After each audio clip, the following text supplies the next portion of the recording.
Hello and welcome to the Symposium. My name's Carl and I'm going to be talking about how the Jedi philosophy is a mess of contradictions and is not internally consistent or even vaguely coherent. Now, I'm sure you're familiar with Star Wars, and there are going to be people watching this who are much more familiar with the Star Wars lore than I am. But I did a bit of digging on various fan wikis about the history of the Jedi and the Sith and what they're supposed to believe, and this is what I came away with. The Jedi seem to be a radical cult of reason, not entirely dissimilar to the worldview of some of the French Revolution religious cults.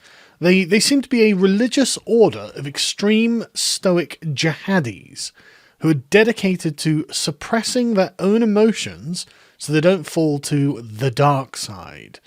They follow a doctrine of non-attachment where they have no friends, no marriage, or no family, so they are completely atomized individuals who have decided that reason alone is enough to govern men. Any concern with emotions is a concern with what they call the dark side. This is spooky and evil, but we never really understand why, because the Jedi never engage with Sith arguments. The Sith are just attacked on sight. Presumably, this is to prevent the Jedi... presumably, the reason they reject the dark side, which appears to be the side that is concerned with the emotional, animalistic aspect of a human, rather than the sort of abstract, rational aspect of a human, the reason that they prevent the Sith from doing anything, and they want to prevent the Jedi from having these family relationships, is because there are emotions that push and pull you in these. These are fundamentally emotive relationships. And if you become irrational and angry, you might abuse the great power that the Jedi have in the use of the Force.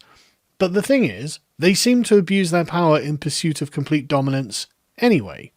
So let's begin with just the very conception of the light side and the dark side. Just say good and bad, because these are hugely morally loaded words, especially when dealing with political factions. I mean, an objective view of the light side and the dark side of the Force would merely be the abstract and the material, or the rational and the emotional, or the reason versus empiricism, something like this, or the rational versus empirical, something like this, because they are not like inherently evil or something, as far as I can tell. They are just dealing with two different spheres of interest and two different aspects of a human being.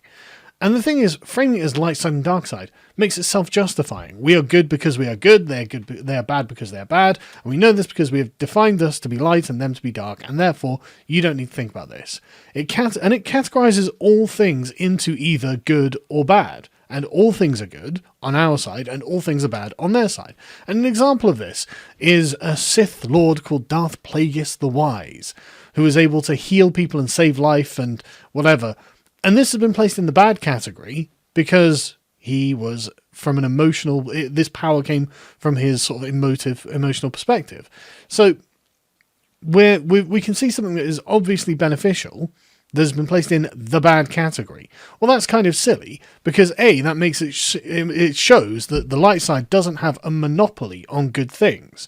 It is not simply we are good because we define ourselves to be good, because there are actually good things that are in the category of bad. So there's some incompleteness here. There's some hypocrisy here too. And so the Sith are obviously not all bad either.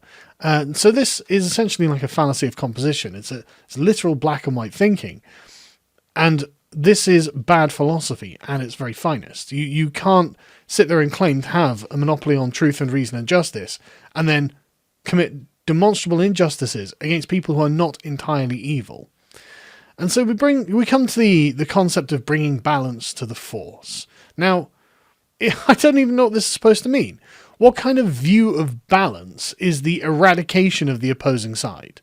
It's pretty genocidal, really, isn't it? It's quite awful when you think about it. I mean, if I bring balance to my breakfast, that doesn't mean I'm only eating one kind of food. The implication there is going to be a plurality of foods, different kinds, and possibly in different, measures, depending on the kind of food that it is, depending on, what the effect of that food is. I'm not saying that, it should be like 90% beans and then 5% bacon, 5% sausage or something. There's going to be a different mix of things depending on the kind of things that are mixing, depending on the differences between them. The Jedi, essentially, following this doctrine of bringing balance to the Force, again, like wiping out the competition is essentially puts them, in my view, as like the mullahs of the Republic. Like, this is the, Islamic Republic of the Space Republic of the Jedi, or whatever. They seem to have some kind of role in government and in enforcement, but it's unclear what it is, and they appear to be accountable to nobody and are acting purely from religious principles. And in the goal of this, they have conducted a religious war against the Sith since the inception of the Sith. The original one apparently was some chap who was a Jedi, and he had questions about the emotive side of the human being and what that is, in extension, how that fits with the Force. And so he was persecuted by the Jedi for wrongthink. This literally was just ideological. They censored him and oppressed him, and he had to go into essentially a revolt against them, because they were demanding that their view was the only view. But their view, as we have seen, is incomplete. It is not the only view. And so they are making demands that they can't satisfy, and they have become violent, tyrannical, and genocidal in the pursuit of ensuring that they are the ones who are making the decisions here. It seems to be quite an absolute view of politics. And so we get to ObiWan's famous statement, "Only a Sith deals in absolutes." What a bloody stupid thing for ObiWan to say. That was unreal. The sentence itself outs ObiWan as a Sith, because he's saying, no, only Sith deal in absolutes. That's an absolute statement. You, therefore, must be a Sith, Obi-Wan. It's such a categorical statement. So if you deal in absolutes, which are either or statements with no negotiation, statements that are just categorical declarations that encompass everything within the definition, then you are a Sith, and this makes you bad. But the thing is, that means the Jedi have been acting like Sith since day one. They demand their cult of reason is the only correct interpretation of the Force religion. They have imposed their Force religion on all others, fighting civil wars over it, exterminating the opposition, describing the opposition as evil, never engaging with their legitimate concerns, I was going to say censoring them, but after wiping them out, that doesn't seem so bad, does it? Seems like a lesser problem. Forbidding themselves to maintain social relationships or even acting like humans. Like, if anyone's dealing in absolutes here, it's the Jedi. They claim to be the source of absolute good, and they are not. There is bad on the side of the Jedi, and there is good on the side of the Sith. The fact that the Jedi are unwilling to engage with the Sith and not deal in absolutes, and try and, synthesize some concoction, like some view of that includes the emotional aspect of a human being, would make them as bad as they claim the Sith to be.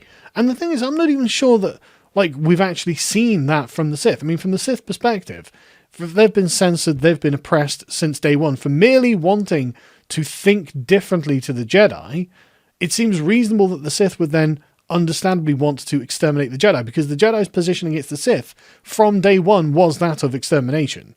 So I'm not surprised that the Sith plot against the Jedi, and it seems that there's just, it's become an irreconcilable position. But that's because the Jedi are doing nothing to try and engage with it. But I'm sure that Sith philosophy isn't all sunshine and roses. But you've got to sympathise at least a little bit with the Sith, because, like you say, but they're all evil, they're all bad guys. Well, yes, I'm sure that pro-Jedi propaganda like Star Wars would say such a thing. But what would you expect them to become? If they're going to be persecuted everywhere that they wish to practice their religion, again, don't believe in religious toleration at all, or any kind of interfaith dialogue, the Jedi, what would you expect them to be? They have to be cunning and devious even to survive. And if they, again, the Jedi rule the galaxy. That's the way they frame it. And so Palpatine's like, once more, the Sith will rule the galaxy. Well, what difference does that make? It's just going to be a change in the religious order. It seems to be a spiritual war that's being fought here. It doesn't seem to be a war for political ideology. Neither side seem to have much interest in how the galaxy is actually run, the day-to-day bureaucracy. They seem to be concerned with the overall governing philosophy. And the overall governing philosophy of the Jedi is woefully inadequate, totally inconsistent, and is really quite anti-humanism. This is not accepting human beings, as having both light and dark side, if we dare use the terms, a rational side and an emotional side that both need to be nurtured. Instead, they've gone full extremists, essentially to the left, and said, right, we are going to completely suppress our animalistic emotional side. That to me is crazy. It seems, I mean, I think it would be very oppressive, and I don't think that you could ever demand that of a person and demand that kind of order and not have other consequences followed from it.